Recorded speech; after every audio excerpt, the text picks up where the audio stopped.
तुमची त्वचा ओढली जाते का?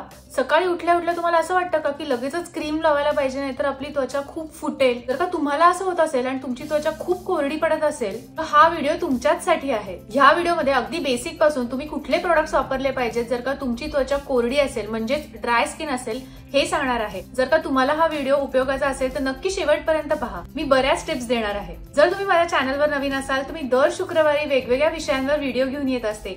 फॅशन टिप्स असो, स्किन केअर असो, ब्युटी असो, पर्सनॅलिटी डेव्हलपमेंट, इंटेन्शनल लिव्हिंग इत्यादी।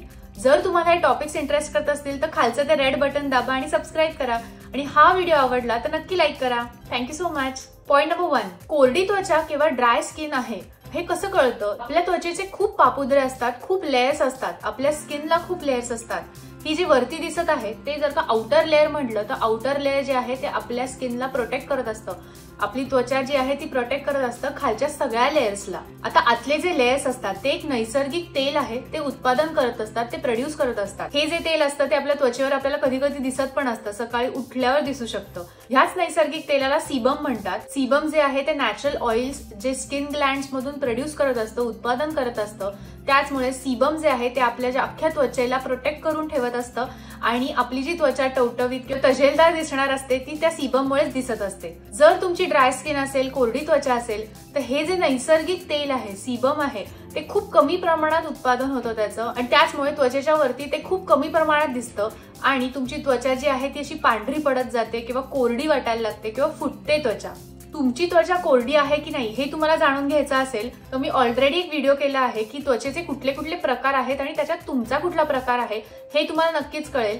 त्याचबरोबर जर का तुमची त्वचा ऑइली स्किन असेल तरी मी दुसरा एक व्हिडिओ केलेला आहे, हे दोन्ही व्हिडिओज मी टाकते आहे, नक्की चेकआउट करा।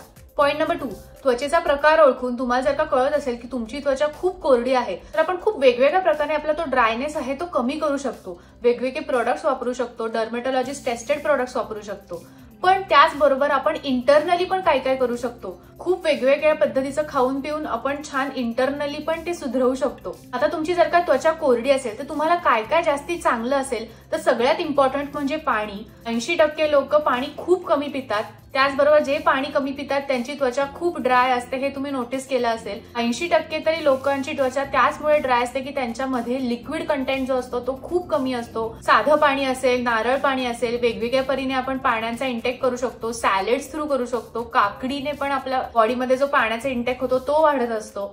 तर पाणी कुठल्या ना कुठल्या तरी सोर्सेस थ्रू आपल्या पोटात जायला पाहिजे। 2.5 लिटर पाणीचा इंटेक तरी तुमच्या शरीरामध्ये व्हायला पाहिजे। हळूहळू का होईना तुम्ही हे स्टार्ट करायला पाहिजे। हे काय नवीन नाहीये की पाणी प्यायल्याने तुमची त्वचा जी आहे ती खूप छान दिसायला लागते, तजेलदार दिसायला लागते। हे का होतं तर पाणी प्यायल्यानंतर जे तुमचं सीबम असतं ते चांगलं सर्क्युलेट होतं, आणि सीबम जे आहे ते तुमच्या चेहऱ्यावर दिसायला लागतं। राईट अमाऊंट ऑफ सीबम तुमच्या चेहऱ्यावर दिसायला लागतं, त्याचमुळे कोरडी त्वचा जी आहे ती छान टवटवीत आणि तजेलदार दिसायला लागते। वेगवेगळ्या प्रकारच्या उसळी खाऊ शकता तुम्ही, ग्रीन लिफी व्हेजिटेबल्स खाऊ शकता, फ्रुट्स खाऊ शकता, या सगळ्यातून तुम्हाला चांगले विटॅमिन्स मिळणार आहेत। त्याचबरोबर ओमेगा 3 फॅटी ऍसिड्स पण खाऊ शकता। गुड फॅट्स तुमच्या शरीरासाठी खूप इम्पॉर्टंट आहेत। पॉइंट नंबर 3, आता आपण स्किन प्रोडक्ट्स कडे वळूयात। सगळ्यात आधी तर तुम्ही सकाळी उठल्यावर क्लिन्झरने छान चेहरा धुवायला पाहिजे। आता कुठलं क्लिन्झर वापरायचं तर असं कुठलं तरी क्लिन्झर वापरायला पाहिजे जे खूप सौम्य आहे, जेंटल आहे, जे रोजच्या दिवसात तुम्ही वापरलं जातं, रोज 2दा तरी वापरलं जातं। अशी कुठलीही गोष्ट तुम्ही हार्श वापरली नाही पाहिजेत, जेंटल सौम्य वापरली पाहिजेत। त्याचबरोबर तुमची त्वचा जर का हायड्रेटिंग पाहिजे असेल, अजून जास्ती हायड्रेटिंग पाहिजे असेल तर आपल्या क्लिन्झर मध्ये पण हायड्रेटिंग प्रोडक्ट्स पाहिजेत, सल्फेट फ्री प्रोडक्ट्स पाहिजेत, जेणेकरून तुमचे जे नॅचरल ऑइल आहे ते रिटेन होईल, नॅचरल ऑइल जे आहे ते तसंच राहील, तुमची त्वचा अजून कोरडी पडणार नाही। आता जर का तुम्ही कोरड्या त्वचेचे असाल तर क्रीम बेस्ड किंवा ऑइल बेस्ड प्रोडक्ट्स तुमच्यासाठीच बनलेले आहेत, त्याने तुमचा जो चेहरा आहे तो छान टवटवीत दिसेल आणि हायड्रेटिंग दिसेल, आणि तुमचे जे पोर्स आहेत ते खूप क्लोज झालेले असतील तर ते छान ओपन होतील। सेटाफिलचं नॉर्मल टू ड्राय स्किनचं जे फेस वॉश आहे ते खूप छान आहे, ते मी पण वापरते, आणि सेरावेचं हायड्रेटिंग फेशियल क्लिन्झर जे आहे ते पण खूप छान आहे। पॉइंट नंबर 4, आता क्लिन्झर नंतर आपण टोनर यूज करायला पाहिजे। टोनर यूज करताना टोनर का यूज करायला पाहिजे हे पण लक्षात घ्यायला पाहिजे। पीएच व्हॅल्यू रिटेन करणारं जे आहे ते टोनर असतं, म्हणजेच आपला जो चेहरा आहे तो थोडा इव्हन आउट होण्यासाठी किंवा जे कलर डिस्कलरेशन झालेलं आहे ते इव्हन आउट होण्यासाठी टोनर यूज करतात। आता तुम्हाला असं टोनर यूज करायला पाहिजे जे हायड्रेटिंग असेल, ज्याने तुमची त्वचा छान तुकतुकीत दिसेल।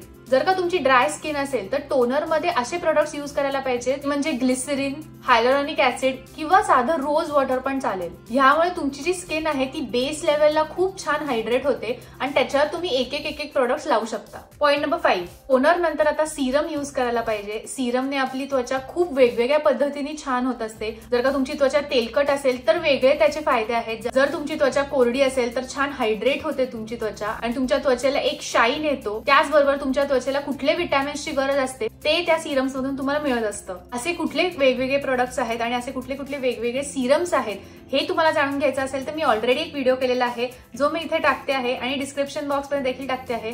नक्की चेकआउट करा. पण इन शॉर्ट सांगायचं झालं तर हायलोरॉनिक ऍसिड हे तुमच्यासाठी बनलेलं आहे. हायलोरॉनिक ऍसिडने छान तुमची त्वचा हायड्रेट होते आणि प्लम्पी दिसते. ऑर्डिनरीचं हायलोरॉनिक ऍसिड पण खूप छान आहे, हे नक्की ट्राय करून बघा. पॉइंट नंबर 6, आता बेस्ट प्रोडक्ट तुमच्यासाठी जे आहे ते मॉइश्चरायझर आहे. ह्याने जी तुमची त्वचा फुटलेली असेल ती छान प्लम्पी होईल, हायड्रेटिंग होईल आणि एका मिनिटात तुमची त्वचा तुम्हाला छान अशी तुकतुकीत दिसेल. आता असं कुठलं मॉइश्चरायझर तुम्ही वापरलं गेलं पाहिजे तर कुठलं तरी थिक क्रीमी मॉइश्चरायझर तुम्ही वापरलं गेलं पाहिजे ज्याच्याने तुमची त्वचा जी आहे ते क्रीम शोषून पण घेईल आणि ऍट द सेम टाइम तुमच्या त्वचेवर ते राहील पण.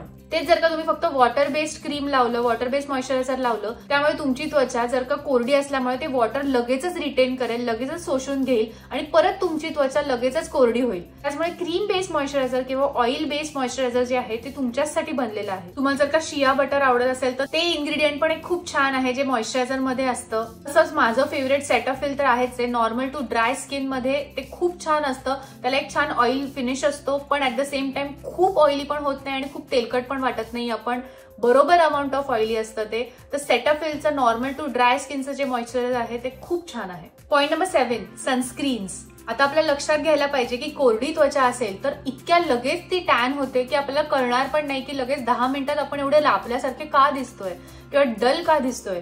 त्याचमुळे सनस्क्रीन हा तुमचा सगळ्यात जास्ती बेस्ट फ्रेंड आहे. मॉइश्चरायझर नंतर जर का काही महत्वाचं असेल तर ते सनस्क्रीनच असेल. सनस्क्रीन शिवाय कधीच बाहेर पडत नका जाऊ कारण ड्राय स्किन वाल्यांना ते लगेच अफेक्ट होतं. त्याचबरोबर SPF 50 और प्लस सनस्क्रीन तुम्ही वापरलं पाहिजे. भारतात असाल तर अजूनच ते जास्त इम्पॉर्टंट असतं कारण त्यात प्रदूषण, डर्ट किंवा UV रेजमुळे जास्ती अफेक्ट होते आपली स्किन. त्याचबरोबर सनस्क्रीन घेताना थोडं oil based, cream based sunscreen घेणं मस्ट आहे जर का तुमची त्वचा कोरडी असेल तर. न्यूट्रोजेनाचे सनस्क्रीन्स खूप छान आहेत, मला खूप आवडतात, नक्की ट्राय करून बघा. पॉइंट नंबर 8, आता तुमची त्वचा कोरडी आहे तर आपल्या चेहऱ्यामध्ये मेनली कुठे अफेक्ट होतं तर डोळ्याच्या खाली. डोळ्याच्या खाली जर का तुमचे डार्क सर्कल्स असतील तर तिकडेच तुम्हाला दिसत असेल की तुमचे फाईन लाईन्स आणि रिंकल्स पण तुमच्या त्वचेवर पटापटा व्हायला लागतात. त्याचमुळे आय क्रीम्स आलेले आहेत हल्ली. आय क्रीम्समुळे तुमची जी डोळ्याखालची त्वचा आहे ती पण जास्तीत जास्त हायड्रेट होते.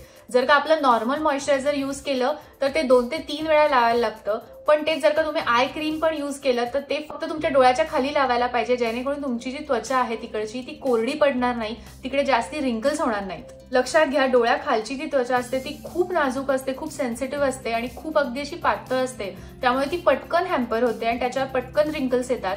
त्यामुळे आय क्रीम्स मस्ट आहेत ड्राय स्किनसाठी. ज्या आय क्रीम्सने तुम्हाला हायड्रेशन मिळतं त्यामध्ये मिनिमलिस्ट हा खूप चांगला ब्रँड आहे. मिनिमलिस्टचे आय क्रीम्स खूप चांगले आहेत, नक्की चेकआउट करा. तसंच एक एक्स्ट्रा टिप म्हणजे जर तुम्ही फ्रिक्वेंटली तुमचं तोंड धुवत असाल तर तुम्ही हॉट वॉटर, खूप गरम पाणी जे आहे ते अवॉइड करायला पाहिजे. थोडं गार पाण्याकडे जायला पाहिजे म्हणजे ड्राय स्किन अजून ड्राय होणार नाही. तर अशा पद्धतीने हे वेगवेगळे प्रोडक्ट्स आहेत जे तुमच्याच त्वचेसाठी बनलेले आहेत, कोरड्या त्वचेसाठी बनलेले आहेत. जर का तुमची कॉम्बिनेशन स्किन असेल म्हणजेच त्वचा तुमची जर का थोडीफार ऑइली असेल, थोडीफार कोरडी असेल तर असे कुठले टिप्स आहेत हे तुम्हाला जाणून घ्यायचं असेल तर नक्की मला कमेंट बॉक्समध्ये सांगा. मी असा एक व्हिडिओ तुमच्यासाठी घेऊन येईन. त्याचबरोबर शेवटपर्यंत हा व्हिडिओ बघितल्याबद्दल thank you so much. See you soon.